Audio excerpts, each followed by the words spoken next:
chairman of the Centennial Committee of the Rotary Club of Baton Rouge. Hello, I'm Skipper Post. I am on Bo's committee and have been trying to help with this fantastic project that the Rotary Club of Baton Rouge is essentially giving to the citizens of Baton Rouge and the state.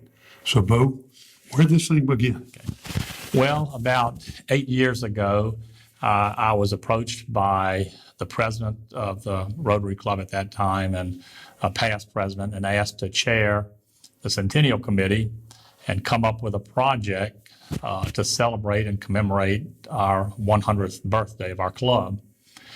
So first I was charged to recruit a committee.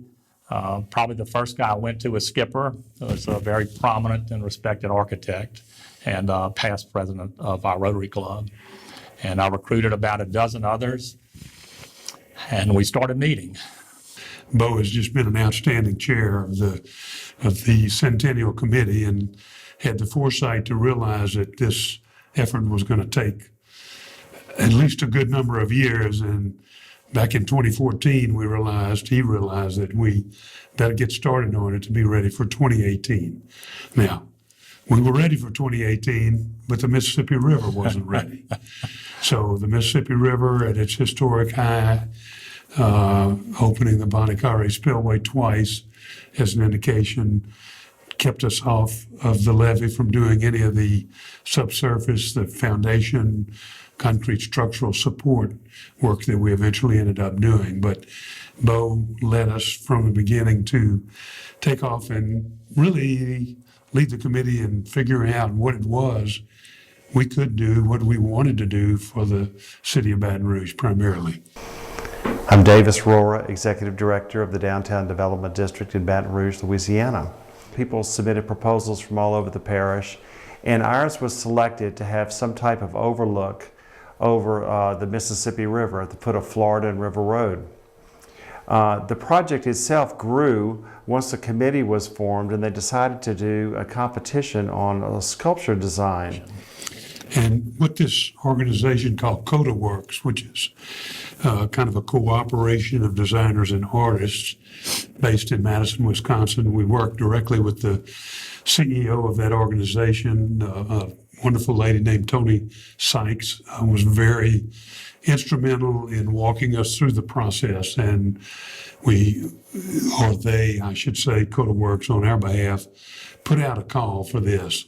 And what they did was they told these artists throughout the country that here's the location and here's the budget and here's what we're looking to do. We want something that will interest the citizens, will bring people to the river, will bring people to the object that they came up with. They design a sculpture as we kind of envisioned it. You can imagine the various ideas and concepts that these artists had from around the country. And we cut the 125 or more down to, I think, 75 and then 25 or so and 10 or 7 and eventually down to 3 finalists. And we asked them specifically what it was that they would propose. And one thing, to try not to take advantage of these people and being in the design business, I fully understand this. You don't want to ask them to give their intellectual treasure away. When we got down to that final 3, we offered a stipend for them, all 3 of them, whether they were selected or not, to receive a stipend for their ideas that they were bringing forth to us.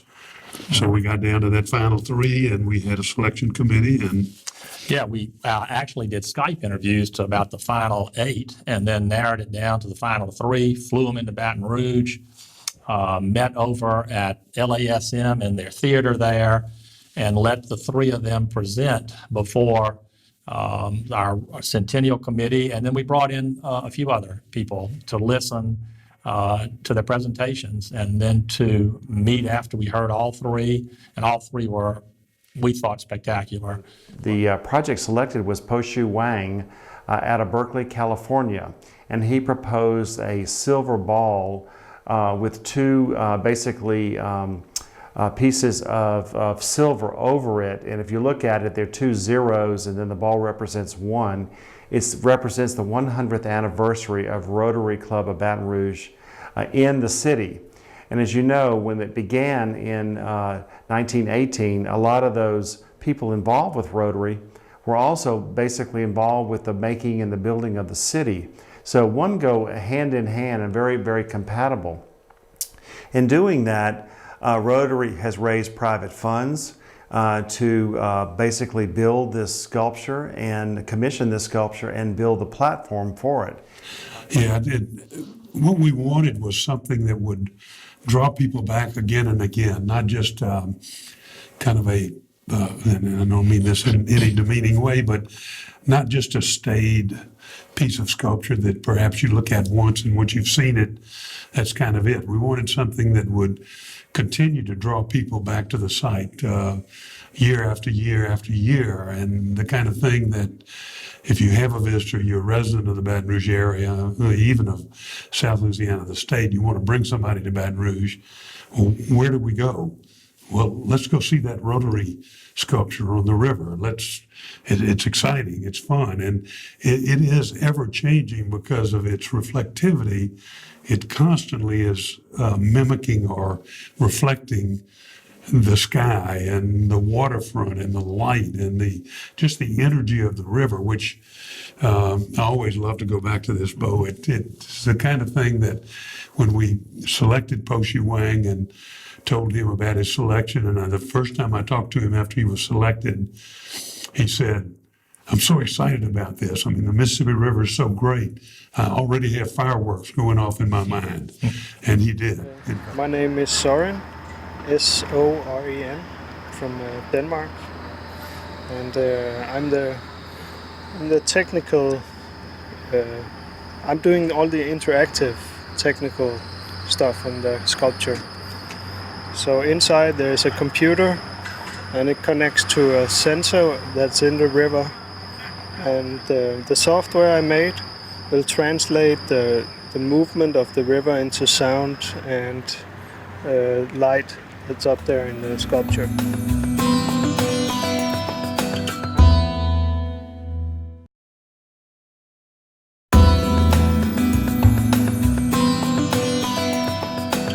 Yeah, Po Shi said that there are two projects he's done, and he's done projects all over the world. He's a celebrated artist.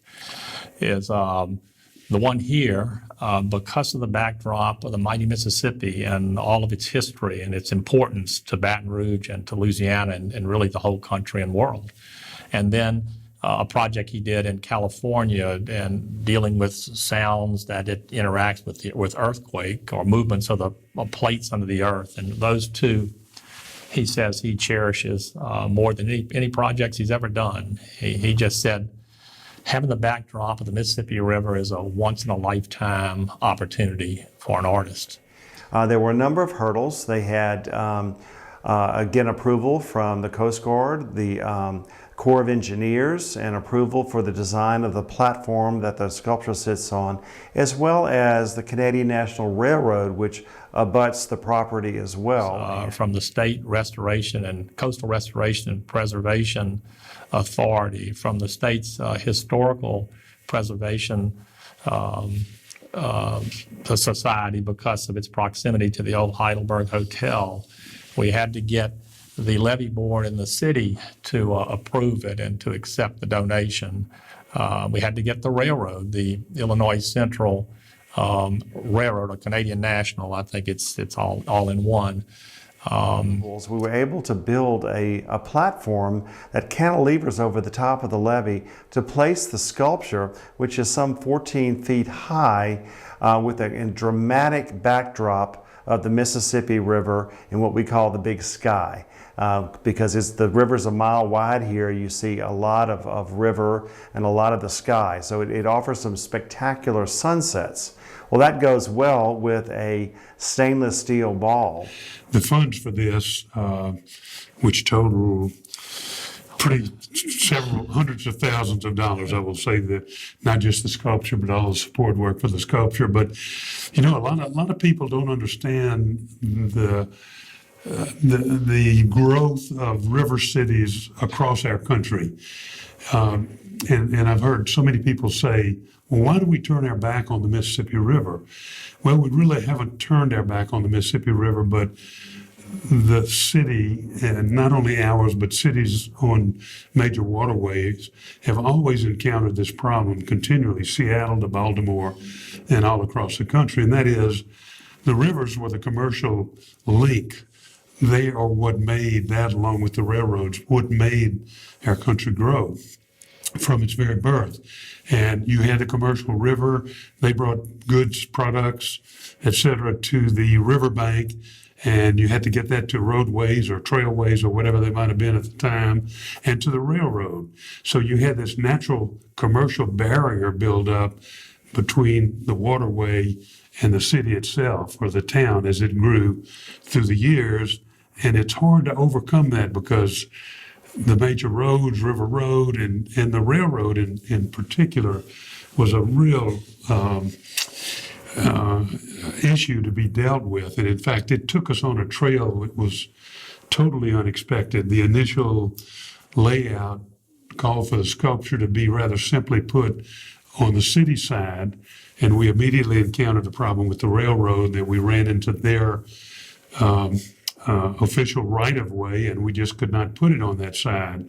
So then it took another effort to move it to the top of the levee and indeed the other side of the levee, which is what happens many times. Serendipity kind of has its way of making good things happen. And as it turned out, at no small expense, we ended up getting approval from the Corps of Engineers, who was very cooperative.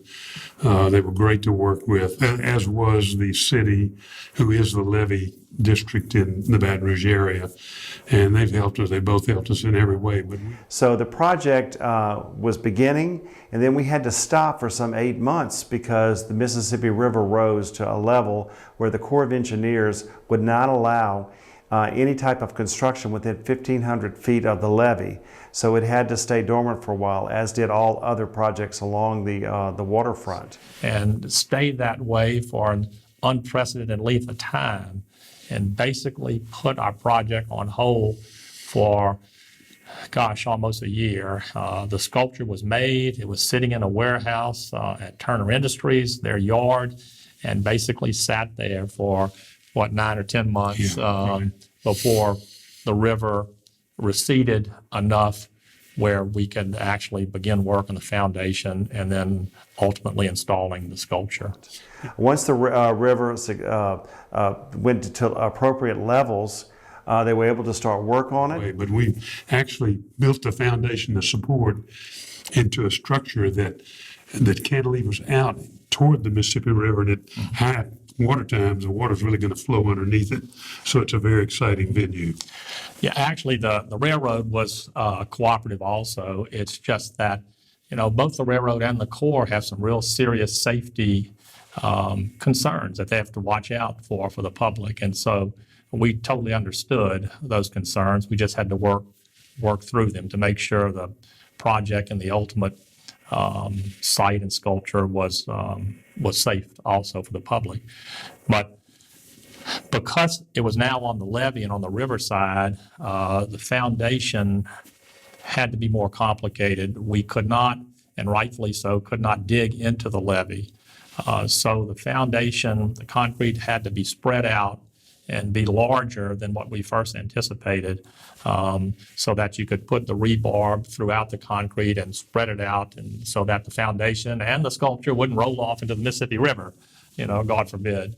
But we had some great engineers, locally Jim Ragland was a structural engineer. We had help with another firm, Eustis in New Orleans, and they showed the Corps how this could be done. As a skipper said, the Corps was cooperative, and we got the approvals. We really tried hard to get it all done by October of 2018, because that was the actual month our club turned 100 years old. And we had planned what we call the Party of the Century to celebrate our club's birthday. And this club has over 500 members, so it's a club with, I think the fourth or fifth largest Rotary club in the world, and has a truly rich history that really its leaders have helped shape the history of Baton Rouge in many ways.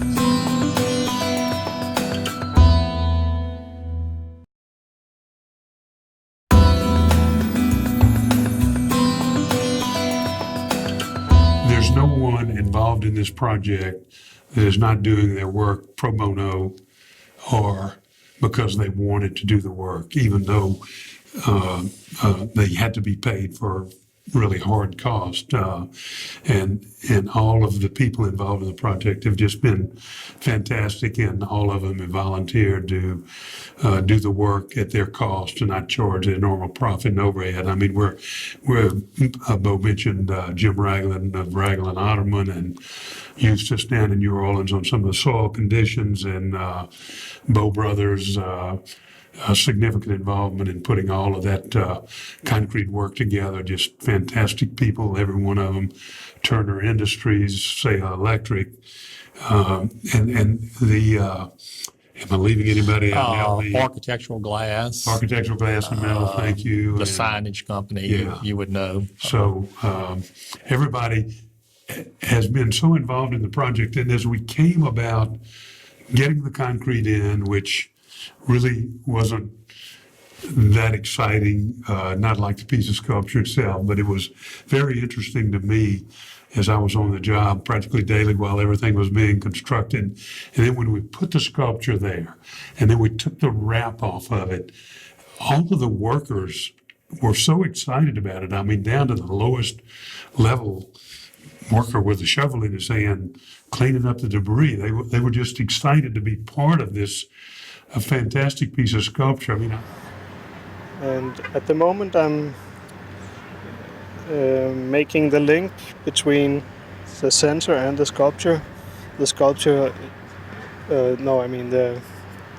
sensors are located at the dock, the riverboat docks. So there's a wireless link between the sensor and the sculpture.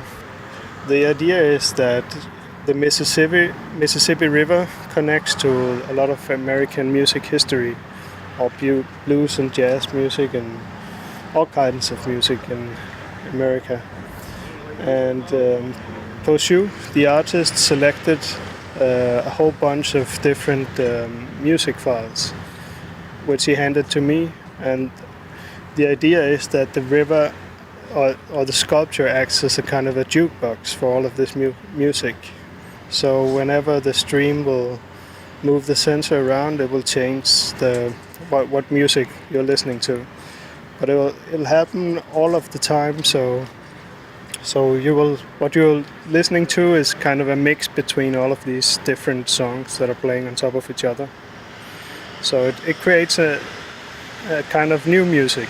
I mean, I heard stories about one of the guys working on from architectural glass and metal, working on some of the handrails and some of the metal work that they were doing. And he said, yeah, I live across the river, and I was driving over the bridge the other day with my family, and I got so excited. I looked down and I said, yo, look, kids, look at Daddy welded those pieces together. I mean, very sincere, very emotional feeling. Another one,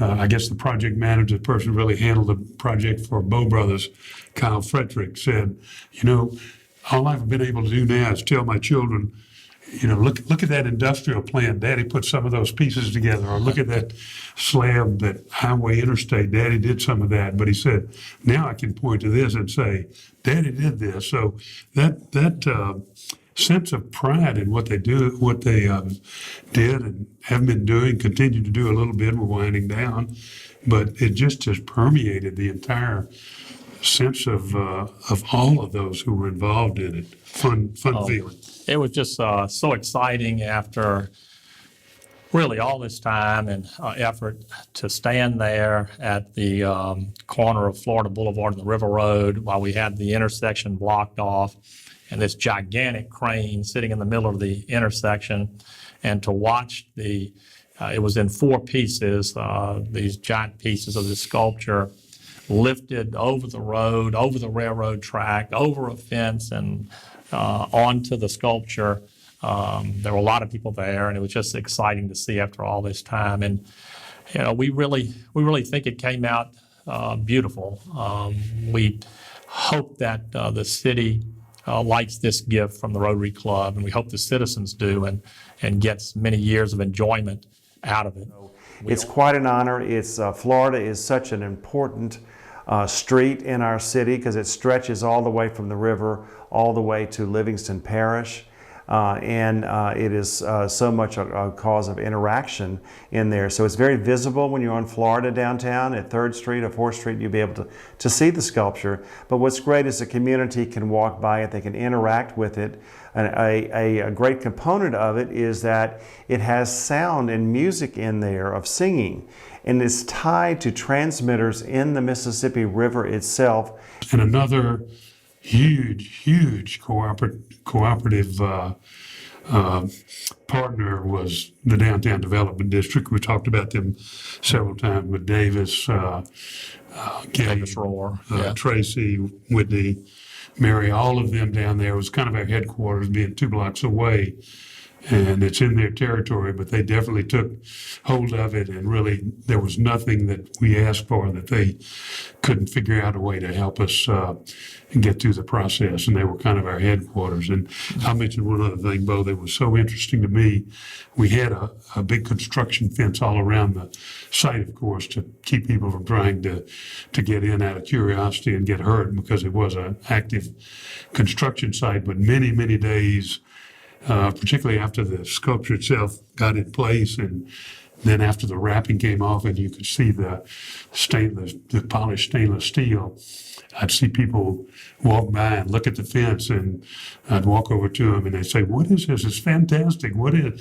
I mean, we had people from, I recall, Michigan, Missouri, Shreveport, just happened to be in Baton Rouge. One was a couple that was camping out across the country, and people came in on riverboats, and they were just curious about what it was, and everybody said, "This is fantastic. What is it?" And we'd explain what it meant, the 100th anniversary of the Rotary Club of Baton Rouge, and what we were doing, and they were just. People are just absolutely fascinated by it. I think it is going to be so attractive to people that it will be a fantastic site to visit for everybody. Yeah, I had one person ask me when I just was there, were we going to charge admission to see the sculpture? I said, no, this is a gift from the Rotary Club of Baton Rouge to the city and to its citizens. And the Rotarians put up the money for it, which we raised over the last several years. And we feel like the city's been good to the Rotary Club, and we wanted to give something back, and something that had some staying power. What the river also does is offer great opportunities for photos where you can picture yourself with backgrounds of either the river, the Mississippi Bridge, or the Baton Rouge skyline. So it'll be great fun for the public to interact with. So we look forward to this dynamic on the riverfront. In addition, as we build our greenway, and that is our bike and walking path from downtown to other parts of the parish, this is the beginning and the end. I wanted the river to be the focal point, so where you would begin and end. And so literally you can take the levee top and you'll be able to go all the way down south to La Berge Casino. You can go north to Hollywood without ever having to encounter a car. But going east, you'll be able to go from this Rotary sculpture piece down south to North Boulevard, then North Boulevard all the way to East Boulevard to eventually the LSU Lakes, and then beyond all the way to Segan Lane via a bike path and walking trail. And going north, you're able to go again North Street or Spanish Town Road down to 19th Street, and then Breck is building a bike path and walking path that will take you all the way eventually to Southern University. So again, this is a great focal point for our city right there at Florida and River Road, and we invite the public to come out and check it out. This has been, I think, a true testament to the spirit of Rotary Club of Baton Rouge to make this happen with a collaborative spirit of so many organizations involved, again, for regulatory approvals. And we're very, very appreciative to all the people who have been involved with that. So we hope that everyone will go down there and see it. And before we end this, I have to say, Skipper Post was really the man behind this.